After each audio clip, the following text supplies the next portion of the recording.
ಭಾರತ್ ಮಾತಾ ಕಿ. ತಿಂಡಿ ತಿಂದಿಲ್ಲ ಅದಕ್ಕೆನಾ? Independence day ಇವತ್ತು 79ನೇದು.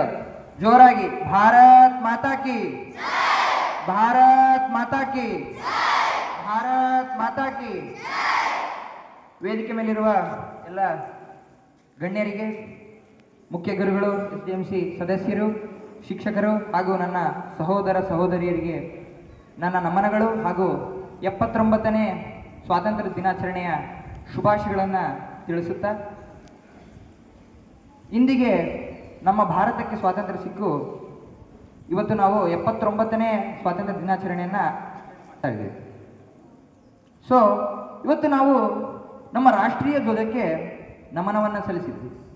ನಮ್ಮ ರಾಷ್ಟ್ರೀಯ ಧ್ವಜ ಕೇವಲ ಕೇಸರಿ, ಬಿಳಿ, ಹಸಿರು ದಾರಗಳಿಂದ ನೇಯಲ್ಪಟ್ಟಿಲ್ಲ, ಹೊರತಾಗಿ ಅದು ಸ್ವಾತಂತ್ರ್ಯ ಹೋರಾಟಗಾರರ ತ್ಯಾಗ, ಬಲಿದಾನ, ರಕ್ತ ಹಾಗೂ 140 ಕೋಟಿ ಭಾರತೀಯರ ಪ್ರೀತಿ ಹಾಗೂ ಏಕತೆಯ ಸಂಕೇತವಾಗಿದೆ. ಈ ಸ್ವಾತಂತ್ರ್ಯ ಅನ್ನೋದು ಸುಮ್ಮನೆ ಬರಲಿಲ್ಲ. ಸ್ವಾತಂತ್ರ್ಯ ಬ್ರಿಟಿಷರು ನಮಗೆ ಕೊಡಲಿಲ್ಲ, ಹೊರತಾಗಿ ನಾವು ಅವರ ಕೈಯಿಂದ ಕಿತ್ಕೊಂಡಿದ್ದು. ಸೊ ಹಲವಾರು ಸ್ವಾತಂತ್ರ್ಯ ಸೇನಾನಿಗಳು, ಹೋರಾಟಗಾರರು ನಮಗೆ ಸ್ವಾತಂತ್ರ್ಯನ ಕಲ್ಪಿಸಿದರು. ಹಲವಾರು ನೇಮ್ ಬರ್ತಾ ಹೋಗ್ತವೆ.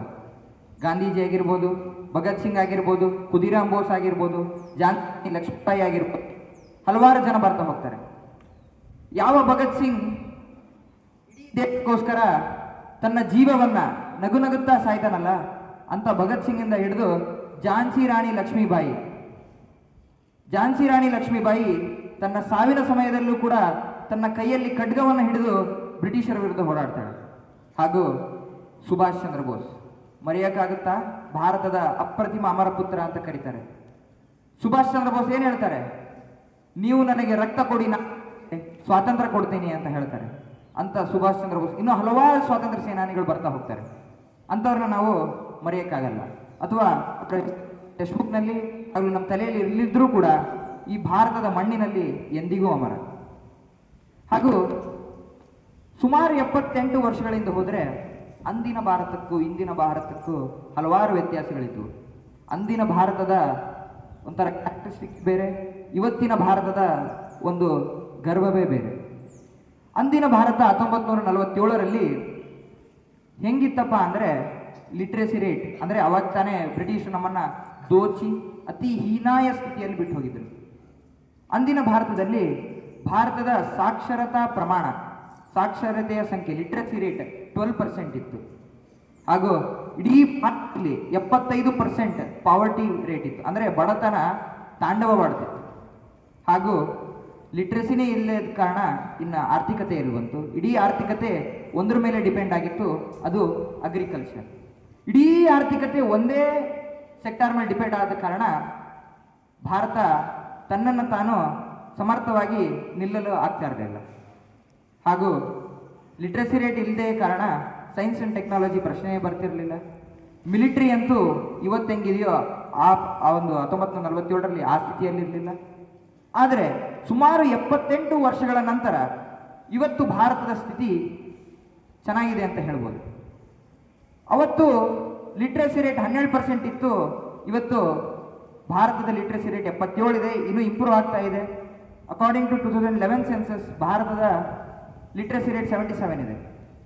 ಸೊ ಯಾವ ಭಾರತವು 12% ಲಿಟ್ರಸಿ ರೇಟ್ ಇತ್ತೋ ಅದೇ ಭಾರತ ಇವತ್ತು IIT, IIM ಅಂತ ವರ್ಲ್ಡ್ ಕ್ಲಾಸ್ ಇನ್ಸ್ಟಿಟ್ಯೂಷನ್ಗಳು ಹೊಂದಿವೆ. ಇದು ಹೆಮ್ಮೆಯ ಸಂಗತಿ. IIT ಬಾಂಬೆ ಆಗಿರ್ಬೋದು, IISc ಬೆಂಗಳೂರು ಆಗಿರ್ಬೋದು, Indian institute of science, Indian institute of technology of Delhi, ಇಂಥ ವರ್ಲ್ಡ್ ಕ್ಲಾಸ್ ಇನ್ಸ್ಟಿಟ್ಯೂಷನ್ ಇವೆ. ನಮ್ಮ ಇದರ ಸದುಪಯೋಗವನ್ನು ಬಳಸ್ಕೋಬೇಕು. ಸೊ ನಂತರ ಭಾರತ 78 ವರ್ಷಗಳಾದ ನಂತರ ನಾವೇನೋ ಲಿಟ್ರಸಿ ರೇಟನ್ನು ಹೊಂದಿದ್ವಿ. ನಂತರ ಪ್ರಶ್ನೆ ಏನು? ಬಡತನ. ಬ್ರಿಟಿಷರು ಸುಮಾರು $45 ಟ್ರಿಲಿಯನ್ ನಮ್ಮ ದೇಶದಿಂದ ಕೊಂಡೊಯ್ತಾರೆ. ಅಂದರೆ ಇವತ್ತು ಭಾರತದ GDP ಸುಮಾರು $4 ಟ್ರಿಲಿಯನ್ ಆದರೆ ಬ್ರಿಟಿಷರು ಹೊತ್ತೊಯ್ದದ್ದು $45 ಟ್ರಿಲಿಯನ್. ಅಂದರೆ ಇನ್ನು ಭಾರತ ಇನ್ನೂ ಅಕಸ್ಮಾತ್ 700 ವರ್ಷಗಳವರೆಗೂ ಬಂದರೆ ಅವಾಗ ಅಷ್ಟು ದುಡ್ಡನ್ನು ನಾವು ತಲುಪಲಾಗುತ್ತೆ, ಅಂತ ಆರ್ಥಿಕತೆ ತಲುಪಲಾಗುತ್ತೆ. ಆದರೆ ಇವತ್ತು ಭಾರತ 78 ವರ್ಷಗಳಾದಮೇಲೆ ಇಡೀ ಜಗತ್ತಿನ ಈಗ ನಾಮಿನಲ್ ಜಿ ಡಿ ಪಿಯಲ್ಲಿ ಜಪಾನನ್ನ ಹಿಂದಿಕ್ಕಿ 4ನೇ ನಾಮಿನಲ್ ಜಿ ಡಿ ಪಿ ಆಗಿ ಹೊರಹೊಮ್ಮಿದೆ. ಹಾಗೂ ಭಾರತದ ಪವರ್ಟಿ ರೇಟ್ ಏನು 75% ಇತ್ತು, ಅಂದ್ರೆ 4ರಲ್ಲಿ 3 ಭಾರತೀಯರಿಗೆ ಊಟ ಮಾಡಲು ಅನ್ನ ಕೂಡ ಸಿಗ್ತಿರ್ಲಿಲ್ಲ. ಆದರೆ ಇವತ್ತು largest producer of milk, wheat, pulses and spices, ಅಂದ್ರೆ ಯಾವ ಭಾರತಕ್ಕೆ ತನ್ನಗೆ ತಾನು ಊಟ ಮಾಡಲಿಕ್ಕೆ ಅಕ್ಕಿ ಬೇಳೆ ಕಾಳುಗಳು ಇರ್ತಿರ್ಲಿಲ್ವೋ ಅದೇ ಭಾರತ ಇವತ್ತು ಇಡೀ ಜಗತ್ತಿಗೆ ಗೋಧಿ, ಅಕ್ಕಿ ಹಾಗೂ ಹಾಲನ್ನು ಕೊಡ್ತಾ ಇದೆ. ಇದು ಹೊಸ ಭಾರತ ಅಂತ ಹೇಳಲಿಕ್ಕೆ ಇಷ್ಟಪಡ್ತೇನೆ. ಹಾಗೂ ಮೊನ್ನೆ ತಾನೇ ಕೆಲವಾರು ತಿಂಗಳುಗಳಿಂದ ಕೆಲವಾರು ಉಗ್ರಗಾಮಿಗಳು ಪಹಲ್ಗಾಮ್ನಲ್ಲಿ ಭಾರತೀಯರನ್ನ ಸಾಯಿಸ್ತಾರೆ. ಪಾಪ ಎಷ್ಟೋ ಜನ ಟ್ರಿಪ್ಪನ್ನು ಎಂಜಾಯ್ ಮಾಡ್ಲಿಕ್ಕಂತ ಹೋಗಿರ್ತಕ್ಕಂಥ ಭಾರತೀಯರು ಸಾವನ್ನಪ್ತಾರೆ. ಆದರೆ ಭಾರತ ಸುಮ್ಮನಿರಲಿಲ್ಲ.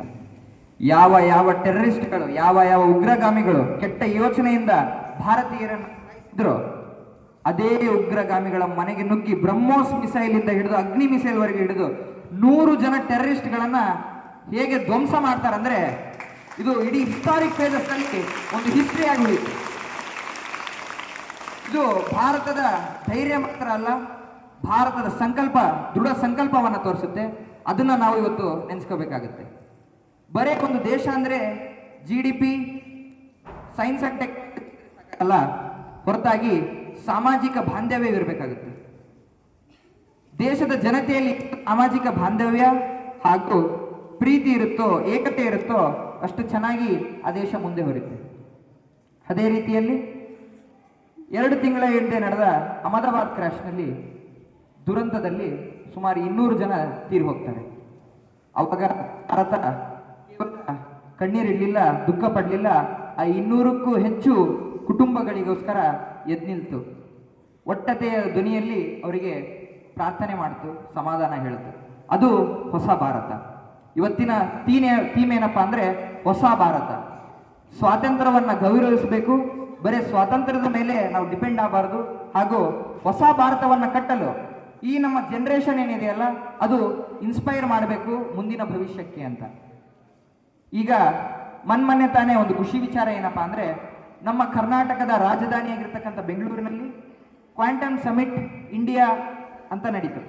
ಈ ಕ್ವಾಂಟಮ್ ಫಿಸಿಕ್ಸ್ ಅಂದ್ರೆ ಏನು? ಫಸ್ಟ್ ಆಫ್ ಆಲ್ ಈ ಕ್ವಾಂಟಮ್ ಫಿಸಿಕ್ಸ್ ಅಪ್ಪ ಏನಂದ್ರೆ ಅಂದ್ರೆ ಸಣ್ಣ ಸಣ್ಣ ಆಟಮ್ಸ್, ಸಬಾಟಮಿಕ್ ಪಾರ್ಟಿಕಲ್ಸ್ ಅನ್ನ ಬಳಸ್ಕೊಂಡು ಕ್ವಾಂಟಮ್ ಕಂಪ್ಯೂಟರ್ಸ್ ಅನ್ನ ಕಂಡುಹಿಡಿಯೋದು. ಈ ಕ್ವಾಂಟಮ್ ಕಂಪ್ಯೂಟರ್ಸ್ ಎಷ್ಟು ಪವರ್ಫುಲ್ ಅಪ್ಪ ಅಂದ್ರೆ ಇಡೀ ಜಗತ್ತಿನಲ್ಲಿರ್ತಕ್ಕಂಥ ಕಂಪ್ಯೂಟರ್ಗಳನ್ನು ಸೇರಿಸಿದೆ ಒಂದು ಕ್ವಾಂಟಮ್ ಕಂಪ್ಯೂಟರ್ಗಳಿಗೆ ಸಮ ಆಗುತ್ತೆ.